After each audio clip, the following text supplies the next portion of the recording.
Good morning दोस्तों, मैं Rajendra sir आपका यूट्यूब चैनल RPGS रिसर्च में स्वागत करता हूं।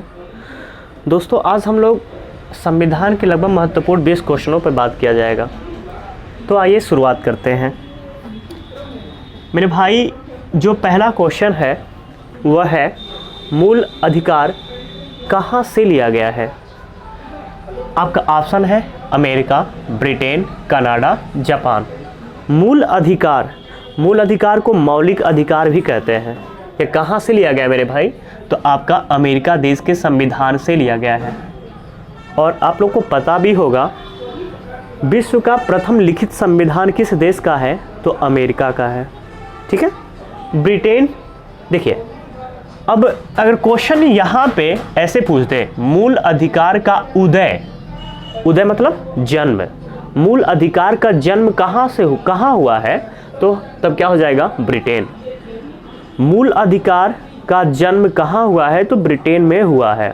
और संविधान का जन्म भी कहाँ हुआ है? तो ब्रिटेन में हुआ है। लेकिन विश्व का प्रथम लिखित संविधान किस देश का है? अमेरिका का है। विश्व का सबसे कठोर संविधान किस देश का है? तो मेरे भाई किसका हो जाएगा? अमेरिका का हो जाएगा। आइए दूसरा क्वेश्चन देखते हैं।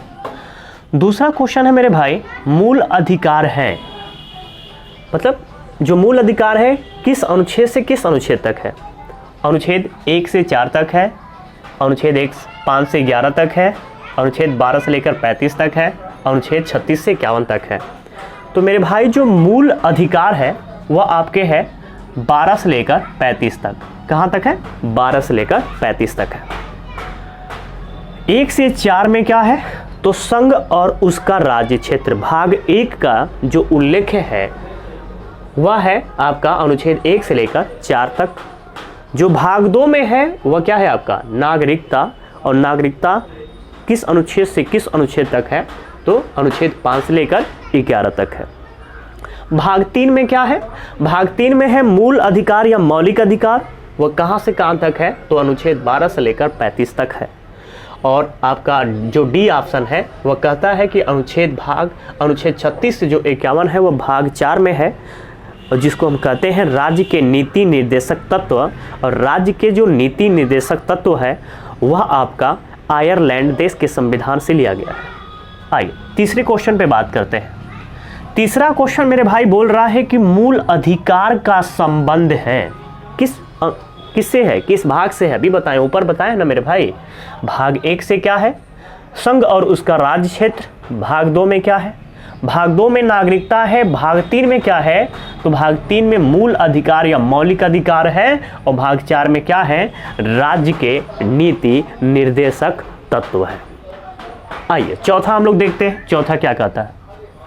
चौथा मेरे भाई बोल रहा है कि मूल संविधान में मूल अधिकार थे। मतलब मूल संविधान के मतलब क्या होता है?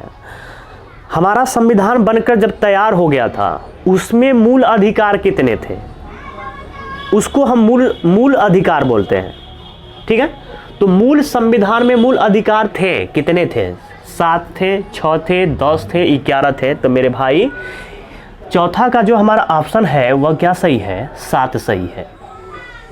मूल संविधान में मौलिक अधिकारों की संख्या 7 थी। उस 7 में से जो आपका एक मौलिक अधिकार है, संपत्ति का अधिकार, उसे मूल अधिकार या मौलिक अधिकार से निकाल दिया गया है। 44वें संविधान संशोधन 1978 के तहत इसे क्या कर दिए कि भाग 12 अनुच्छेद 300 क में विधि या कानून बनाकर रख दिया गया। क्योंकि संपत्ति का अधिकार मौलिक अधिकार नहीं है, सबका विधि अधिकार कानूनी अधिकार होता है, इसलिए हटा दिया गया। तो अगर यह पूछे कि वर्तमान में यहाँ पे मूल के जगह वर्तमान में मौलिक अधिकारों की संख्या है, तो हमारा ऑप्शन क्या सही हो जाएगा? 6 सही हो जाएगा। हमारा ऑप्शन नंबर बी सही है। लेकिन क्वेश्चन क्या है? मूल संविधान में मूल अधिकार थे। तो हमारे मूल संविधान की बात कर रहा है मेरे भाई, तो कितने थे? 7 थे। और वर्तमान की अगर बात करें तो आपका 6 हो जाएंगे। संपत्ति के अधिकार को हटा दिया गया किस संविधान संशोधन के तहत? तो 44वें संविधान संशोधन 1978 के तहत। अच्छा, 10 क्या है, 11 क्या है? अगर इसके बात करते हैं तो भाग 4 जब क देखा जाएगा उसमें है भाग 4 क में मूल कर्तव्य या मौलिक कर्तव्य। एक तो मूल अधिकार है और दूसरे उसका समानुपाती मूल कर्तव्य है। कहता है कि आपका कर्तव्य है कि आप ये 10 जो मूल कर्तव्य है उसका कर्तव्यों का पालन करिए। मेरे भाई जो मूल कर्तव्य था वह संविधान के मूल संविधान में उल्लेख नहीं था, उसे बाद में 42वें संविधान संशोधन 1976 के तहत सरदार स्वर सिंह समिति के सिफारिश पर क्या किया गया था, जोड़ा गया था।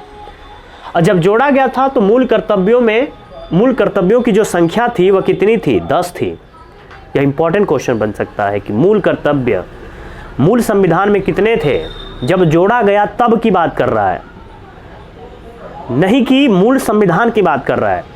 जब मूल कर्तव्य को जोड़े तो उस समय मूल कर्तव्यों की संख्या कितनी थी, तो 10 थी। मूल संविधान में मूल कर्तव्य था ही नहीं, 0 था, लेकिन जब जोड़ा गया इसे तब कितना था, 10 था। लेकिन वर्तमान की अगर बात करें कि मूल कर्तव्य कितने हैं तो 11 हैं। तो 10 पहले से था, एक जोड़ा गया है। वह कौन सा, क्या है, शिक्षा का अधिकार। 6 से 14 वर्ष के सभी बच्चों को निःशुल्क शिक्षा देने का अधिकार है। किस में है, तो अनुच्छेद 21 क में है।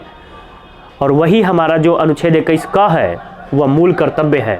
तो एक मूल अधिकार है, हमें अधिकार है कि हमें जाके शिक्षा ग्रहण करने चाहिए। यह अधिकार देता है सरकार या संविधान, हमें अधिकार है कि हमें शिक्षा प्राप्त करना चाहिए, अधिकार है हमें। हमारा कर्तव्य क्या बनता है कि हमको जाके शिक्षा ग्रहण करनी चाहिए। तो अधिकार है तो कर्तव्य का पालन कर सकते हैं हम लोग। आइए नेक्स्ट देखते हैं। 5वां क्या बोल रहा है, संपत्ति के अधिकार को किस संविधान संशोधन के तहत निकाला गया है। अभी बताए हैं मेरे भाई, 42वां संविधान संशोधन, यहाँ पे 42 के जगह 44वां कर लीजिएगा। 44वें संविधान संशोधन, 72वां संविधान संशोधन, 92वां संविधान संशोधन। तो मेरे भाई ऑप्शन क्या हो जाएगा हमारा सही, बी सही हो जाएगा। 44वें संविधान संशोधन 1978 के तहत संपत्ति के अधिकार को निकाल दिया गया मूल अधिकार से। 6वां देखते हैं। 6वां मेरे भाई कहता है कि समता का अधिकार है। जो आपके 6 मौलिक अधिकार, वर्तमान में 6 जो मौलिक अधिकार हैं वह 6 मौलिक अधिकार कहाँ से कहाँ तक है। पहला कौन सा मौलिक अधिकार है, तो समता या समानता का अधिकार है। और कहाँ से कहाँ तक है, समता या समानता का। देखिए पहला ही जो अधिकार है इसमें क्वेश्चन में 6वां नंबर में वही कहता है, समता का अधिकार कहाँ से कहाँ तक है, 14 से 18, 19 से 22, 23 24 की 25 से 28। तो समता या समानता का जो अधिकार है मेरे भाई 25 से कहाँ तक है, और आप 25 बोल रहे हैं मेरे भाई। 14 से कहाँ तक है, तो 18 तक है समता या समानता का अधिकार। यह पहला हमारा क्या है, मूल या मौलिक अधिकार है। दूसरा मेरे भाई जो मूल या मौलिक अधिकार है वह है स्वतंत्रता का अधिकार। और स्वतंत्रता का अधिकार कहाँ से कहाँ तक है, तो अनुच्छेद 19 से 22 तक है। और मेरे भाई तीसरा जो है वह है शोषण के विरुद्ध अधिकार। और जो शोषण के विरुद्ध अधिकार है मेरे भाई वह है 23 और 24। और जो हमारा चौथा मौलिक अधिकार है वह मेरे भाई आपका है धर्म की स्वतंत्रता का अधिकार, वह 25 से 28 है। 5वां हमारा है शिक्षा एवं संस्कृति का अधिकार, जो अल्पसंख्यक के लिए दिया गया है। और आपका जो 6वां है संवैधानिक उपचारों का अधिकार, जो अनुच्छेद 32 में है। तो जो इसमें तो 4 देख लिए, 2 अलग से देख लिए, शिक्षा एवं संस्कृति का अधिकार, और 6वां कौन सा हो जाएगा हमारा, संवैधानिक उपचारों का अधिकार हो जाएगा। लेकिन क्वेश्चन क्या है, समता या समानता का अधिकार, तो हमारा ऑप्शन कौन सा सही हो जाएगा आपका 14 से 18। समता या समानता के अधिकार के जगह पे देता कि स्वतंत्रता का अधिकार किस अनुच्छेद से किस अनुच्छेद में है, तो हमारा ऑप्शन कौन सा सही हो जाता, अनुच्छेद 19 से 22। और नेक्स्ट अगर यहाँ पे देखता शोषण के विरुद्ध अधिकार किस अनुच्छेद से किस अनुच्छेद तक है, तो हमारा ऑप्शन कौन सा सही होता, अनुच्छेद 23 और 24। और इसके जगह पे अगर यहाँ पे रहता क्या, धर्म की स्वतंत्रता का अधिकार किस अनुच्छेद से किस अनुच्छेद तक है मेरे भाई, तो हमारा ऑप्शन कौन सा सही होता, अनुच्छेद 25 से 28 तक। 7वां मेरे भाई है संवैधानिक उपचारों का अधिकार किस अनुच्छेद में है, अनुच्छेद 29, 30, 31, 32। तो संवैधानिक उपचारों का जो अधिकार है मेरे भाई अनुच्छेद 32 में है। और इसी के तहत सुप्रीम कोर्ट है वह 5 रीट निकाल सकती है, 5 रीट निकालती है। यदि किसी व्यक्ति के अगर मौलिक अधिकारों का हनन है तो 5 रीट निकाल सकती है। अगर किसी भी व्यक्ति के मौलिक अधिकारों का क्या होता है, हनन होता है तो। और डॉक्टर भीमराव अंबेडकर ने अनुच्छेद 32 को क्या कहा है, संविधान का आत्मा कहा है। क्या कहा है, संविधान का मेरे भाई आत्मा कहा है। तो जो 7वां क्वेश्चन है, यहाँ से सर्वाधिक क्वेश्चन तो यही बनता है कि डॉक्टर भीमराव अंबेडकर ने संविधान का आत्मा किसे कहा है, तो अनुच्छेद 32 को कहा है। आइए नेक्स्ट देखते हैं। 8वां मेरे भाई है अस्पृश्यता का अंत। अस्पृश्यता मतलब होता है छुआछूत का अंत का प्रावधान किस अनुच्छेद में है?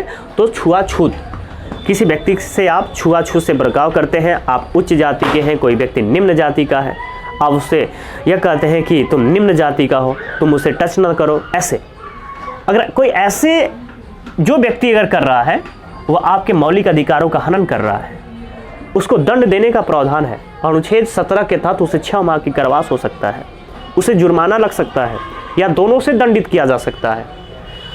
जो अस्पृश्यता का मेरे भाई अंत है वह अनुच्छेद किसमें है? 17 में है। 14 में क्या है? तो 14 में है विधि के समक्ष समता, विधि के समान संरक्षण से किसी भी व्यक्ति को वंचित नहीं किया जाएगा, यह बात कहता है। अनुच्छेद 15 में मेरे भाई क्या है? तो अनुच्छेद 15 में है सामाजिक समानता का प्रावधान। भारत में जो भी व्यक्ति हैं सबको समाज में क्या है? समानता का प्रावधान है। और अनुच्छेद 16 में मेरे भाई है अवसर की समानता। जाप में नौकरी पाने में सबको भारतीय संविधान सबको समान अवसर देती है। किस अनुच्छेद के तहत? तो हमारा 16 के तहत। 15 में हम देखते हैं क्या है।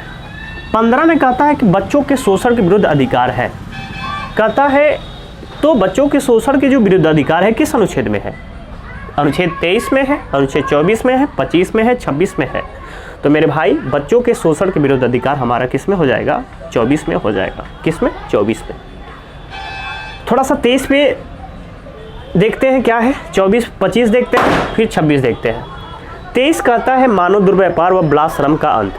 मानव दुर्व्यापार, मानव को बेचा नहीं जाएगा, मानव को बेचा नहीं जाएगा, क्रय विक्रय नहीं किया जाएगा, मानव के शरीर को बेचा नहीं जाएगा।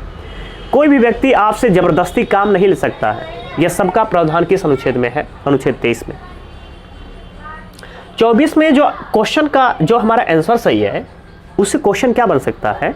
कहता है कि 14 वर्ष से कम आयु के बच्चों को किसी दुकान पे, होटल पे, कारखाने में, खादान में नहीं लगाया जाएगा। अगर ऐसा कोई करता है तो अनुच्छेद 24 और मूल अधिकार उस बच्चे के मौलिक अधिकार का क्या करेगा? हनन करेगा। 25 में मेरे भाई कहता है कि अपने धर्म को मानने का अधिकार है। अब जिस धर्म में हो उस धर्म को मानने का अधिकार है।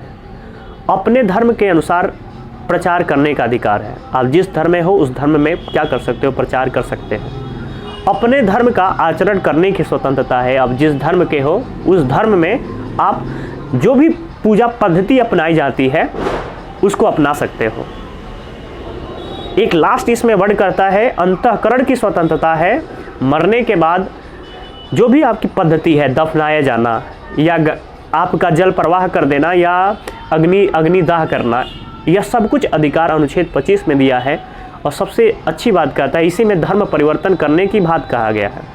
अगर कोई कन्वर्ट होता है इसी अनुच्छेद के तहत कन्वर्ट होता है, हिंदू से मुस्लिम, मुस्लिम से हिंदू, सिख से ईसाई, ईसाई से सिख, ऐसे अगर कोई कन्वर्ट होना चाहता है तो अनुच्छेद 25 के तहत क्या हो सकता है? कन्वर्ट हो सकता है। एक जात से दूसरे कास्ट में क्या हो सकता है? जा सकता है। 10वां मेरे भाई क्या कहता है? अवसर की समता का प्रावधान है। अवसर की समता, अवसर की समता की बात कर रहा है। तो किसमें अवसर की समता? नौकरी में, लोक नियोजन में। लोक नियोजन थोड़ा सा शब्द दे जाता है, टेढ़ा है, लेकिन बस जानिएगा सरकारी नौकरी में अवसर की समता का प्रावधान है। अनुच्छेद 12 में है, 13 में है, 16 में है, अनुच्छेद 19 में है। तो मेरे भाई अवसर की जो समता है किसमें है? अनुच्छेद 16 में है। किसमें है? 16 में है। 12 में क्या है? तो मेरे भाई 12 में राज्य शब्द को परिभाषित किया गया है। राज्य क्या है? राज्य शब्द क्या होता है उसको परिभाषित किया गया है। 13 में क्या है? 13 में कहता है कि प्रकृति एवं स्वरूप का वर्णन किया गया है। यदि कोई भी कानून यदि मौलिक अधिकारों का हनन करता है तो उस कानून को क्या कर दिया जाएगा? शून्य कर दिया जाएगा। चाहे वह आपका संविधान लागू होने से पूर्व का संविधान हो, चाहे बाद का संविधान हो, उसमें 13 में कहता है। 19 में कहता है स्वतंत्रता का अधिकार। इसके तहत आपको स्वतंत्रता ही स्वतंत्रता दिया गया है। आइए नेक्स्ट देखते हैं। अनुच्छेद 11 है मेरे भाई मूल अधिकार के संबंध में कानून बनाने का अधिकार है। किस अनुच्छेद में दिया गया है? अनुच्छेद 32, 33, 34, 35। तो मेरे भाई किस में है? तो हमारा हो जाएगा ऑप्शन सही कौन सा? डी वाला। डी हमारा कहता है कि मूल अधिकारों के संबंध में कानून बनाने का अधिकार संसद को है। किसको है? संसद को है। मौलिक अधिकारों के संबंध में कानून बनाने का अधिकार किसको होता है मेरे भाई? संसद को होता है और किसी को नहीं होता है। तो अनुच्छेद 35 में मूल अधिकारों के संबंध में कानून बनाने का अधिकार किसको होता है? संसद को होता है। आइए नेक्स्ट देखते हैं। ब्रह्मा मेरे भाई कह रहा है कि मूल अधिकारों का संरक्षक है। संरक्षक मतलब क्या होता है? संरक्षक, जो चौकीदार मान लीजिए, या संरक्षक जो संरक्षा प्रदान करता है, जो रक्षा करता है। तो मूल अधिकारों का रक्षा कौन करता है? संसद करता है, विधानमंडल करता है, सर्वोच्च न्यायालय करता है, आपका उच्च न्यायालय करता है। तो संरक्षक कौन प्रदान है? संसद, विधानमंडल, सर्वोच्च न्यायालय, उच्च न्यायालय। तो हमारा कौन हो जाएगा? आपका सर्वोच्च न्यायालय। उच्च न्यायालय भी है, उच्च न्यायालय भी कर सकता है, या किसी भी व्यक्ति के मौलिक अधिकारों का हनन हो रहा है तो उच्च न्यायालय भी जा सकता है। अनुच्छेद 32 के तहत सुप्रीम कोर्ट जा सकते हैं। अनुच्छेद 226 के तहत कहाँ जा सकते हैं? आपका उच्च न्यायालय भी जा सकते हैं। ऐसा भी है। अगर दोनों ऑप्शन में रहे ए और बी तो दोनों को टिक कर सकते हैं, नहीं तो अगर ऐसे है तो बस ज़्यादा फोकस करिएगा सर्वोच्च न्यायालय को। ठीक है, आइए नेक्स्ट देखते हैं। 13 मेरा भाई कह रहा है कौन सा अनुच्छेद पूरी तरह अल्पसंख्यक के लिए है? अल्पसंख्यक के लिए कौन सा अनुच्छेद है? अनुच्छेद 25-26 है, अनुच्छेद 28-29 है, 30-29-30 है, 31-32 है। कौन सा अनुच्छेद सिर्फ अल्पसंख्यक के लिए है? तो मेरे भाई आपका हो जाएगा ऑप्शन नंबर सी सही हो जाएगा। जो आपका शिक्षा एवं संस्कृति का अधिकार है, जो मौलिक अधिकार का 5वां जो मौलिक अधिकार है, शिक्षा एवं संस्कृति का अधिकार, वह पूरी तरह से किसके लिए है? अल्पसंख्यक के लिए है। और उत्तर प्रदेश में अल्पसंख्यक कौन है? मुस्लिम है, बौद्धी है, जैनी है, ईसाई है, यह सब क्या है? आपके सिख हैं। वह सब अल्पसंख्यक में आते हैं और अल्पसंख्यक में आपका शिक्षा पाने का अधिकार दे दिया है। उनके लिपि, संस्कृति एवं भाषा को बनाए रखने का अधिकार अनुच्छेद 29 और 30 में, यह सब कुछ में दिया है। तो अगर ऐसे क्वेश्चन बनता है कि कौन सा अनुच्छेद पूरी तरह से अल्पसंख्यक के लिए है, तो अनुच्छेद 29 और 30 है। 14वां मेरे भाई क्या है? 14 कहता है कि प्रेस की स्वतंत्रता है। समाचार जो संपादन किया जाता है उसकी स्वतंत्रता है, कोई रोक टोक नहीं हो सकता है, वह संपादन कर सकते हैं। किस अनुच्छेद के तहत? अनुच्छेद आपका 19, 20, 21, 22 और 23। तो मेरे भाई इसका हमारा जो राइट आंसर है 19 के तहत है। वाक एवं अभिव्यक्ति की स्वतंत्रता में कहता है कि आप प्रेस की स्वतंत्रता भी दिया गया है। प्रेस मतलब क्या होता है? समाचार संपादन करने की स्वतंत्रता। वह किस में है? अनुच्छेद 19 में। 20 में मेरे भाई क्या है? तो कहता है कि यदि कोई भी व्यक्ति कार्य करता है और कार्य करते समय विधि का अतिक्रमण नहीं करता है, तब तक उसको दोषी नहीं ठहराया जाएगा। वह अनुच्छेद 20 में कहता है। तो अपराध के संबंध में दोष सिद्धि का संरक्षण है किसमें? अनुच्छेद 19 में। 21 में क्या है? प्राण एवं दैहिक स्वतंत्रता का अधिकार। और इसमें क्या है? 22 में क्या है? गिरफ्तारी के विरुद्ध संरक्षण। और 23 में मेरा भाई क्या है? तो है मानव दुर्व्यापार व बलात्श्रम का अंत। तो प्रेस की स्वतंत्रता किस अनुच्छेद में है? 19 में है। नेक्स्ट क्वेश्चन देखते हैं। और नेक्स्ट क्वेश्चन मेरा भाई है शिक्षा का अधिकार है। किस अनुच्छेद में शिक्षा का अधिकार दिया गया है कि हमें शिक्षा प्राप्त करने का अधिकार है? 21 में, 21 क में, 22 में, 22 क में। तो मेरे भाई जो इसका शिक्षा का अधिकार दिया गया है मौलिक अधिकार में ही में है, वह किस में है? अनुच्छेद 21 क में है। आपको शिक्षा का अधिकार है। 6 से जो 14 वर्ष के सभी बच्चे हैं वह निःशुल्क जाके शिक्षा का अधिकार पा सकते हैं। और जो मेरा भाई कहता है यह किस संविधान संशोधन के तहत जोड़ा गया है? 86वें संविधान संशोधन 2002 के तहत जोड़ा गया है। और इसे लागू कब किया गया था मेरे भाई? तो 1 अप्रैल 2010 से यह पूरे देश में क्या हो गया? लागू हो गया। और यही जो आपका 21वां अनुच्छेद 21 का है, यही मूल कर्तव्य का 11वां जो मूल कर्तव्य है वह बना था। 11वां मूल कर्तव्य बना था। आइए नेक्स्ट देखते हैं। 16 में कहता है कि धार्मिक संस्था स्थापित करने का अधिकार है। किस अनुच्छेद में आप धार्मिक संस्था स्थापित कर सकते हो? अनुच्छेद 25, 26, 27, 28। तो जो यह क्वेश्चन है मेरे भाई, उसका राइट आंसर जो होगा वह कौन सा है? 26। आइए थोड़ा सा देखते हैं क्या है। अनुच्छेद 25 में अभी बताए हैं, ऊपर बताए हैं 25 में क्या है? अनुच्छेद 26 में क्या है? तो अनुच्छेद 26 में मेरा भाई कहता है कि धार्मिक संस्था स्थापित करने का अधिकार है। धार्मिक संस्था स्थापित कर सकते हैं। धार्मिक संस्था है तो प्रबंधन का अधिकार है। जो भी आपका धार्मिक संस्था है, प्रबंधन का अधिकार है। आप प्रबंधन अपने से कर सकते हो। फिर कहता है कि धार्मिक संस्था है तो प्रशासन का अधिकार है। धार्मिक संस्था के लिए प्रशासन भी बना सकते हैं। अगर कोई धार्मिक संस्था है, कोई आपका भव्य संस्था है, तो होता है ना कि देखे होंगे कि फोटो खींचना मना है, मतलब यहाँ पे फोटो नहीं खींचना है। वह प्रशासन है, वहाँ की प्रशासन कहता है कि यहाँ पे फोटो नहीं खींचना है। तो धार्मिक संस्था है तो प्रशासन का अधिकार है। और धार्मिक संस्था है तो वित्त प्राप्त करने का भी अधिकार है। धार्मिक संस्था के लिए क्या हो सकते हैं? वित्त प्राप्त कर सकते हैं। देखे होंगे दान पेटिका रखा रहेगा, उसमें लोग क्या करते हैं? जाके पैसा डालते हैं। क्या वह कहीं सरकार के उसमें जाता है? नहीं, सरकार के राजकोष में नहीं जाता है, वह मंदिर के ट्रस्ट में जाता है।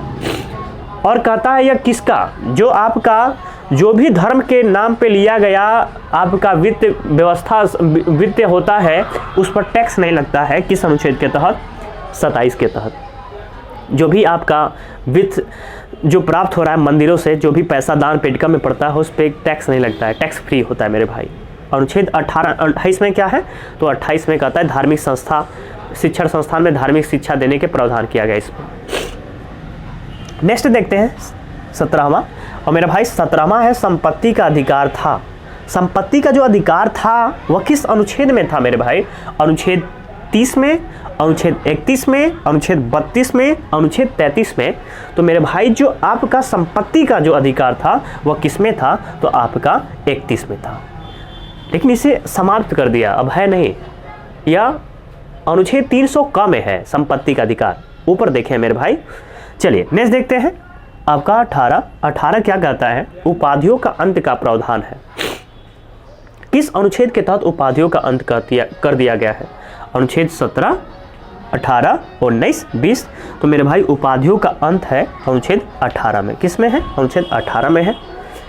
कहता है कि शिक्षक एवं सैन्य व्यवस्था को छोड़कर कोई भी अन्य व्यक्ति उपाधि धारण नहीं करेगा। कोई भी, कितना भी बड़ा व्यक्ति क्यों ना हो, कितना भी बड़ा व्यक्ति क्यों नहीं है, कोई उपाधि धारण नहीं करेगा। चाहे वह भारतीय व्यक्ति हो, चाहे वह कोई भारतीय का व्यक्ति हो, चाहे वह दूसरे देश में रह रहा है, तो बिना राष्ट्रपति की अनुमति के बिना वह भी कोई उपाधि धारण नहीं करेगा। या कोई विदेशी है जो भारत में रह रहा है, वह भी बिना राष्ट्रपति की अनुमति के बिना कोई उपाधि धारण नहीं करेगा। तो उपाधियों का अंत कर दिया गया है। बस सिर्फ 2 ही लोग उपाधि धारण कर सकते हैं मेरे भाई, एक है शिक्षक, दूसरा है सैन्य व्यवस्था। तो सैन्य व्यवस्था में जल, थल, वायु तीनों आ जाएगा। 19 देखते हैं मेरे भाई। 19 क्या है? 19 कहता है अपने धर्म को मानने का अधिकार है। किस अनुच्छेद में? ऊपर भी देखे हैं, थोड़ा सा गौर करिएगा। अपने धर्म को मानने का अधिकार है। आप जिस धर्म में हो उस धर्म को मान सकते हो। आप जिस धर्म में हो प्रचार कर सकते हो। आप जिस धर्म के हो आचरण करने की स्वतंत्रता, पूजा पाठ करने की स्वतंत्रता है। यह नहीं कहा गया। हमारा जो देश है वह धर्म निरपेक्ष नहीं है, पंथ निरपेक्ष है। पंथ निरपेक्ष कहने का मतलब यह होता है कि जो भारत देश है हमारा, वह एक धर्म को संरक्षण नहीं प्रदान करता है, सभी धर्मों को संरक्षण प्रदान करता है। इसीलिए भारत में जब अनुच्छेद 25 बन रहा था तो वहाँ धर्म निरपेक्ष राज्य का शब्द का प्रयोग न करते हुए पंथ निरपेक्ष शब्द का प्रयोग किया गया। धर्म निरपेक्ष कहने का क्या मतलब है मेरे भाई? मैं एक ही धर्म को मानने वाले। जैसे आप चले जाए इंग्लैंड में चले जाइए, ईसाई धर्म को मानते हैं लोग। पाकिस्तान में चले जाइए, सिर्फ पाकिस्तानी पाकिस्तान होते हैं, वहाँ पे हिंदुओं को प्रताड़ित किया जाता है। कितने तो कन्वर्ट हो जाते हैं। प्रताड़ित करेंगे तो मेरे भाई कन्वर्ट हो ही जाएंगे। तो ऐसे जो होता है, अपने धर्म को मानने का अधिकार है। हमारा संविधान कहता है जिस धर्म में आप जिस धर्म में है उस धर्म को मान सकते हैं। यह किस अनुच्छेद में है मेरे भाई? तो अनुच्छेद हो जाएगा हमारा 25 में है। किस में है? 25 में है। लास्ट आज का क्वेश्चन देखते हैं मेरे भाई। कहता है कि विधि के समान समता, विधि के समान संरक्षण का प्रावधान है किस अनुच्छेद में? अनुच्छेद 12, अनुच्छेद 13, अनुच्छेद 14, अनुच्छेद 15। तो मेरे भाई जो आपका है विधि के समझ समता, विधि के समान संरक्षण, वह हमारा किस में है? अनुच्छेद आपका 14 में है। तो आज के लिए मेरे भाई इतना ही। वीडियो कैसा लगा? अच्छा लगा होगा तो मेरे भाई लाइक, सब्सक्राइब और कमेंट जरूर करिएगा। आज के लिए थैंक यू।